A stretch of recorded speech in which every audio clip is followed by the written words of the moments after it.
right, so today I'm going to talk to you about soil blocking.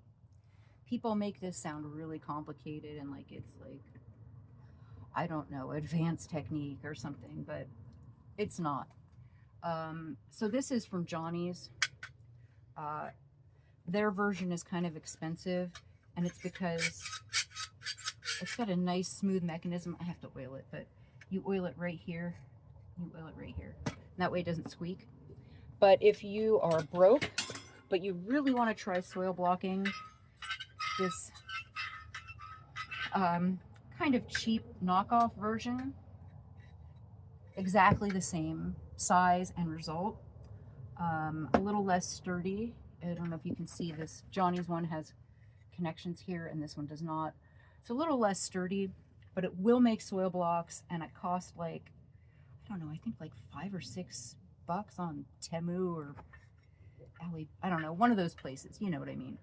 This came from Johnny's Seeds, and I will always, always, always hype Johnny's because they are employee owned and they have great seeds with good germination, and I love them. So I'm going to use that one today, but really any soil blocker brand is fine. People will tell you to buy fancy ones, don't bother. You're going to destroy it and need to oil it and clean it no matter what kind. Other people will tell you too, you need like a 3/4 inch and a 2 inch and a 4 inch and all these different sizes, or a set.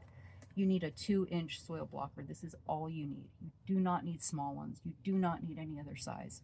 This is adequate to start from seed up to seedling, and even on up to kind of, you can see, tall plants.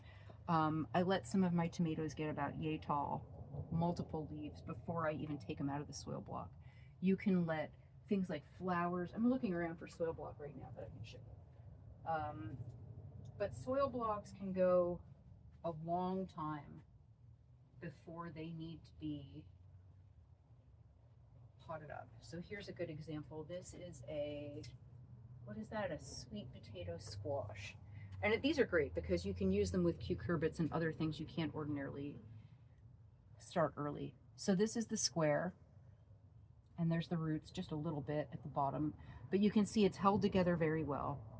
And this plant's getting pretty big. Pretty soon I'll up pot it, but I'm gonna wait until I see roots on the sides. Roots on the sides of the block is when you up pot. So let's start from start. This is regular aster. It's like cheap, I don't know, potting. This is all my cast off dirt. So this is just regular aster. There's nothing fancy or special about it. I didn't make any kind of recipe, nothing like that. It will work. If you squeeze it tight and no water comes out, see how that'll fall apart? So your solution to that is to get it very wet. Almost like making mud pies when you were a kid, right? So you want your dirt, you get a little bit of it just right. Mix it, mix it. You want your dirt so that when you grab it, you squeeze it. See this? Just a few drops. It holds together a whole lot better, right? Now, you can work with just that. Just that. You don't need to add anything or do anything. They might kind of not be so square eventually after you water them a bunch, but who cares, right? Like, you're after just the plant, you're not after like fancy looks. Now, if you want them to stay square and be fancy, there's a trick. Actually, there's 2 tricks. The first trick, and I know people use coco coir. Unfortunately, I am allergic to coconut. Allergic to coconut. So I'm using some peat moss. Not a lot. Yeah, just a handful. And then, where is my bag? Where did I put my bag? My goodness. I am a mess in here, I swear. I'm looking for my worm cast. Because worm cast is the other super secret ingredient. And I gotta find it. I put it over here somewhere. There it is. It's right in front of my face. I'm just very, very confused. So then this is just cheap ass worm cast, soil remedy worm castings. Doesn't matter the brand. Worm cast is all the same. It's worm poop. And you would get this stuff and think, man, that seems a little crumbly, but it really makes the soil stick together for some reason. I don't know why. Maybe it's like sandcastle water. But you don't need a lot. Again, handful or two. But again, we got to make sure all this stuff is very, very wet, right? So mix it, mix it. Oh, my shoulder hurts. So that's been part of my problem. So we're gonna mix it in. Just, you know, knead the dough gently. My shoulder doesn't hurt. Give it a squeeze. Is it too wet? Oh yeah. Put a little bit more, just whatever kind of filling you got. We want to soak up some liquid, so I'm just throwing it. You can put in any kind of dirt to do this. There we go. Here's some dirt. We're just gonna kind of get it the right wetness. The wetness is the most important thing. More than ingredients. You don't need to worry so much about ingredients. There's that right moisture, and it'll work. So here, that looks good. So we take a little handful, just a drop. That's perfect. Now, I'm standing up on something, so I can do this without struggle. But spread it out. Take your blocker, doesn't matter what direction, and kind of rock it into the dirt. You're filling it up, right? So get it in that dirt, scoop some dirt into it. Give it a rock. Give it a rock. A little more dirt. Give it a rock. You want to see some liquid coming out of the bottom. That's good, right? Squeeze it a little. Now, let's just make this block. You don't need to make pressure down. You need to make this pressure between this and this very strong. So you want to really squeeze that, right? There we go. They look like brownies, right? And you can move them around. See that? They're solid enough that you can organize them. Then they have these dibblers in the block. Make a hole, right? You can add a little dirt to make it deep enough, or the right depth for whatever it is you're making, whatever you're planting. So I'll do this. I'll do this sometimes in those big trays. Sometimes I'll do a little tray like this. These are things that won't need a humidity dome. And if you start noticing the dirt is sticking in there, get it wet.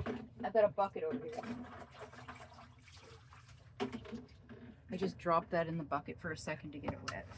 Water makes the dirt stop sticking to the blocker. So you're gonna get it in there, fill it with dirt, and then rock it. So you see a little water at the bottom. Put it on your tray. Give it that squeeze. Blocks. Move them where you want them. Just like that. And then, now, should I do? I'll finish the tray so you can watch me a couple times. Get it in there. Give it a rock. You see water at the bottom? You want these compressed, right? Compressing them. There we go. If you start to get a wet spot and your soil's not sticking together, just pull some of that other junk in from the side. And again, you don't need a special recipe. If you have a little bit of cocoa or peat moss or worm cast, it'll help a little. But honestly, you can just use regular ass soil and you can still make these blocks. You just got to really watch your humidity, your water content. done with that tray. And I'll show you something. So on the tray, we're leaving a little space in between each block. That's because the roots on each block are going to want to grow out and take over the other blocks, and you got to have a little air in between. That way the roots, they stop themselves. They're like, oh, I can't breathe air, I need dirt. And so they stop. They'll fill up the block, eat everything that's in the block, and then just stop. And at that point, you're going to up pot them. Now, what should we plant in here? Well, oh God, let's take a look at what we've got. We've got the seed, one of the seed organizers. Maybe we should do, we have cucumber, melon, tomatoes, 2 kinds of squash, peppers. It's a little late for peppers. Some flowers. Ooh, Thai basil. And if we're going to do that, we need to do things that want to be warm. What do we have here? A tomato called Phil. I don't know if y'all know this, but my partner, their name is Phil. So we'll do that. Maybe we'll try a pepper. Let's try a pepper. Oh, there's other stuff in here. Early sugar pie pumpkin. Sure. You can basically do whatever you want. Early orange melon. These are ones I've saved. Yellow patty pan. It's a little early for those. Watermelon. So where I am, watermelons, pumpkins, tomatoes, winter squash that you want to get big, stuff like that. You've got to start early. I thought there would be peppers in it. There's no peppers in there. Maybe those were tomatoes. Here's a mix of things. Kale won't go in there. Ooh, eggplant. They'll fit. So we've got 4 things. 1, 2, 3, 4 rows. All right. Big eggplant I saved last year. Let's see if they grow. Ooh. That's kind of a messy seed saving operation there, but we'll do our best. I don't know the germination on these, so we'll just do a couple. Because remember, we can prick them apart if they all grow, right? But it's very optimistic to think every seed will grow. So I'll put 3, maybe 4 in each little container, in case I saved them badly too. And we'll make a label. And that one was just called Big Eggplant. Big egg, as they say in the Northwest. Egg. Not egg. Egg. Let's put the Thai basil next. Things that don't look the same next to each other, so I don't get so confused.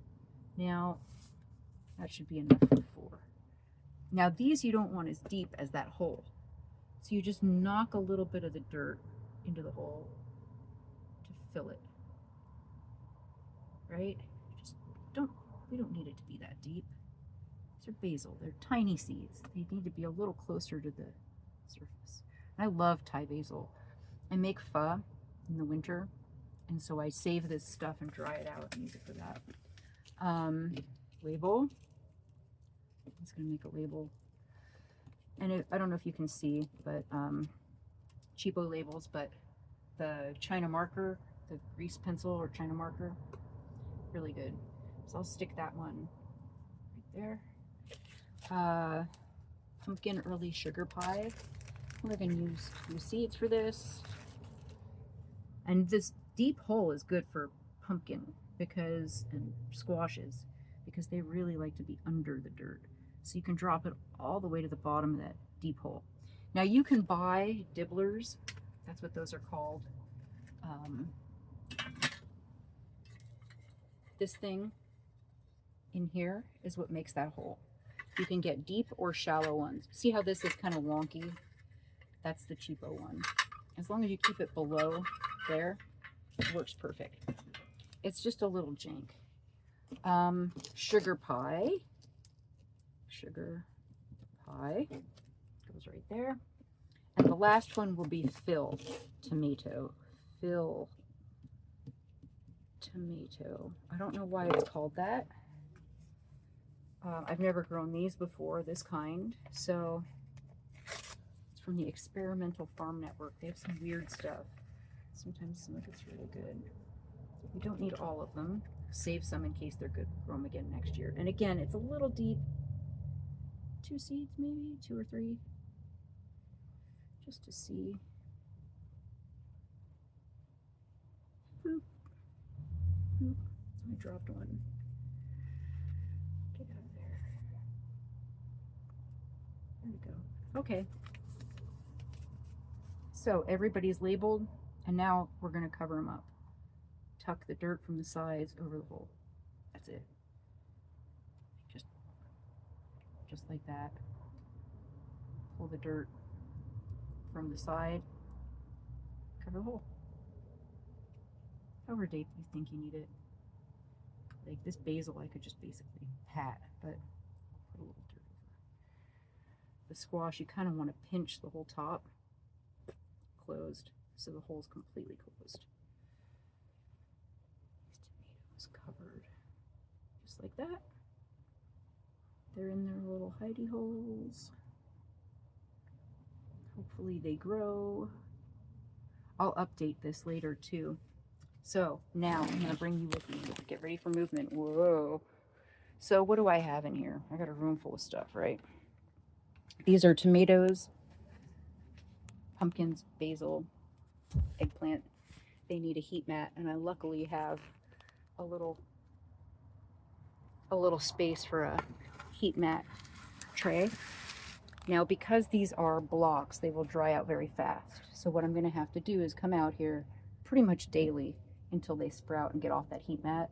And I'm going to fill with water in between the blocks so that the bottom of the tray has water and they can soak it up from below. As the seed blocks grow, you'll see some roots.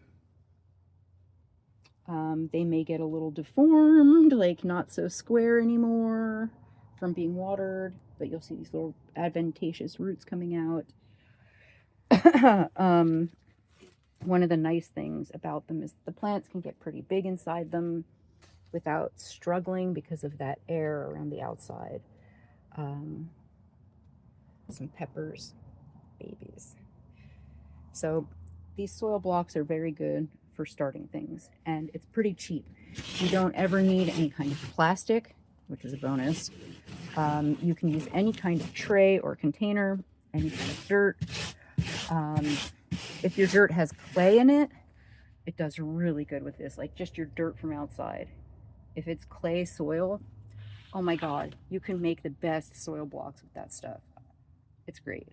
So, yeah, that's soil blocks, and I'll update you on that little tray we did, and I'll show you some more. Some of this stuff's been up potted, but you can see some forests of seedlings, some starts, some tree starts and rooting things, and soil blocks everywhere. So one of my favorite things to do in soil blocks is cucurbits. I also like to do my herbs this way. This right here is what is this? Anise. You can do a little patch of them. See the roots at the bottom? They're almost ready. I'll let them get pretty big before I take them out and put them in a bigger container. I want them to really get strong in those blocks and take up all of the things, all of the dirt in the block. So yeah, that is soil blocking, and the next video I'll do will be growing ginger in a cold place.